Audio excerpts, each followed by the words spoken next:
আজকের গল্প অদ্ভুত ভূত। লিখেছেন শুদ্ধ সত্য বসু। আমি তখন বেঙ্গল নাগপুর রেলে কাজ করি। সংক্ষেপে ওই রেলের নাম ছিল BNR।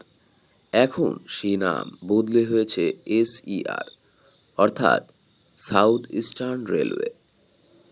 আমি ছিলাম সদর অফিসের লোক, কিন্তু পরিদর্শনের কাজ নিয়ে আমাকে প্রায়ই লাইনে লাইনে ঘুরতে হতো।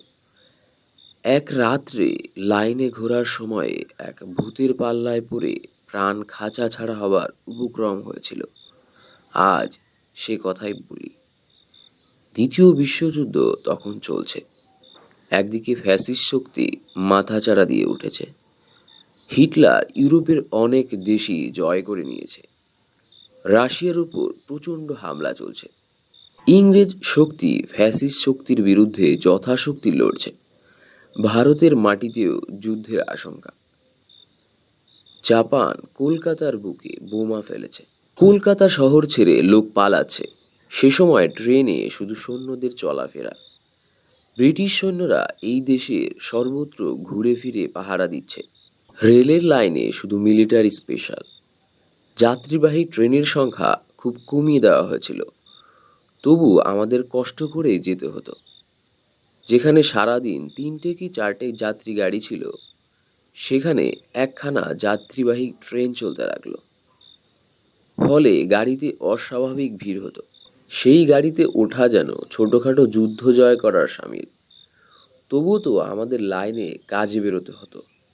আমরা করতাম কি, ট্রায়াল বগিতে চেপে যাতায়াত করতাম। ট্রায়াল বগি কি তা আগে বলে নিই, নচেত এই বগির ভূত যে কি সাংঘাতিক ভয়ঙ্কর তা বোঝা যাবে না। রেলের কারখানা থেকে বগি তৈরি হওয়া মাত্রই সেই বগি যাত্রীদের গাড়িতে জুড়ে দেওয়া হয় না। আগে মেল ট্রেনের পেছনে একেবারে শেষে ট্রায়াল বগি লাগানো হয়। দরজা তালা বন্ধ থাকে, জানালাও বন্ধ থাকে। তাতে না থাকে আলোর ব্যবস্থা, না বিপদ সংকেতের চেইন। বগিটা কেমন ছুটতে পারবে সেটা পরীক্ষার জন্যে নতুন বগিকে মেলগাড়ির পেছনে লাগানো হয়। রেলের লোকেরা এই আলোহীন বগিতে যাতায়াত করে থাকে। চাবি খোলা বা চাবি দেওয়া তাদের কাছে কোনো ব্যাপারই না। প্রত্যেক বড় স্টেশনে ট্রেন পরীক্ষক থাকে। তাদের কাছে রেল কামরার চাবিও থাকে। এই ট্রায়াল বগির এক কামরাতে জাদরেল এক ভূতের সঙ্গে একবার আমার দেখা হয়েছিল। সেই গল্পই বলছি। ভাবলে গা শিউরে ওঠে। যতই মুখে বলি না কেন ভূত নেই, তবু ভূতের সামনাসামনি যদি হওয়া যায়, ভয়ে হাত পা হিম হয়ে যায়। তখন প্রাণ নিয়ে টানাটানি, দম বন্ধ হয়ে যাওয়ার মতো হয়। আমার তো সেই রকম অবস্থায় হয়েছিল। চক্রধরপুর থেকে বিলাসপুর যেতে হবে আমাকে। রাত্রি 11টায় চক্রধরপুর থেকে আপ বোম্বে মেল ছাড়ে। ভোরবেলায় পৌঁছয় বিলাসপুরে। যুদ্ধের সময় তখন ওই লাইনে একখানি মাত্র ভালো গাড়ি, সুতরাং অসম্ভব ভিড়। ওই ট্রেনের স্থানাভাবের জন্যে মাঝপথের কোনো স্টেশন থেকে টিকিট বিক্রি করা হতো না কোনো যাত্রীকে। সব স্টেশনেই এক কথা ঘোষণা করা হতো, ঠাঁই নেই, ঠাঁই নেই। আমাকে বিলাসপুরে যেতেই হবে। বিশেষ কাজে রেলেরই কাজ। মালগাড়ি হোক মেলগাড়ি হোক, আমাদের কাছে যে কার্ড পাস আছে তাতে কোনো বাধা নেই। এমনকি গার্ডের কামরাতেও যেতে পারি। তবে আমরা খোঁজ করতাম ট্রেনের পেছনে কোনো ট্রায়াল বগি আছে কিনা। যে রাতের কথা বলছি সেই রাতটায় প্রচণ্ড শীত পড়েছিল। বোধহয় মাঘ মাসের গোড়ার দিকটা হবে।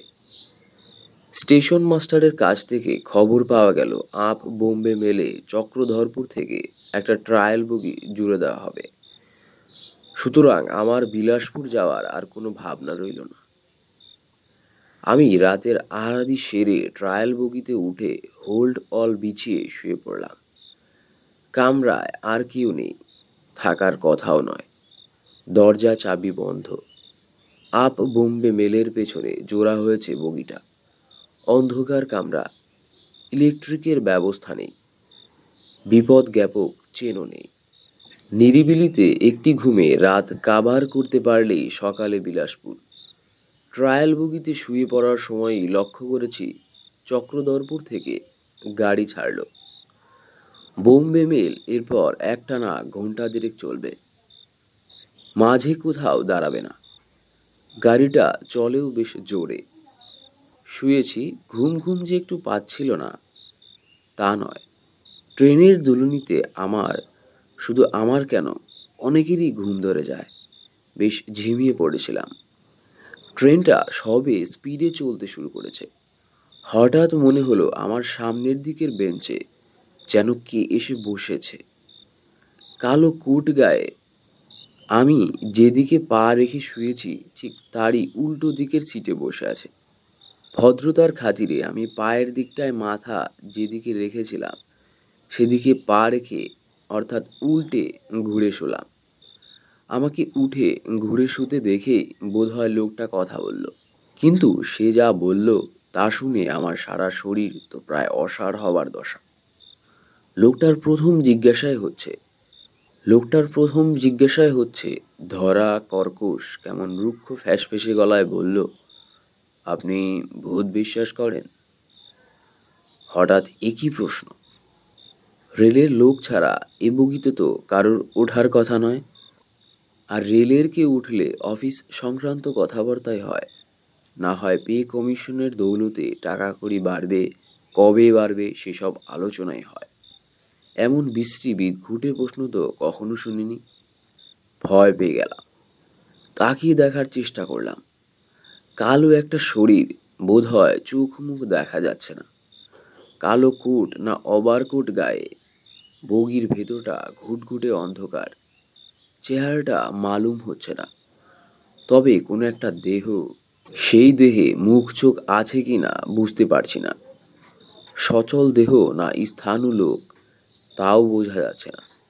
ফ্যাঁসফেঁসে গলায় আবার সেই প্রশ্ন, আপনি ভূত বিশ্বাস করেন? এর কি জবাব দেব? কেমন ভয় পেয়ে গেলাম। কিন্তু ভয় পেলে তো চলবে না। সাহস সঞ্চয় করে কোনো রকমে বলি, না, আমি ভূত বিশ্বাস করি না। তৎক্ষণাৎ সেই ধরা রুক্ষ ফ্যাঁসে গলায় আওয়াজ শুনলাম, কিন্তু আমি করি। ব্যাস, এই পর্যন্ত। কালো অন্ধকার পরিবেশে বুঝলাম লোকটা সেখানে নেই।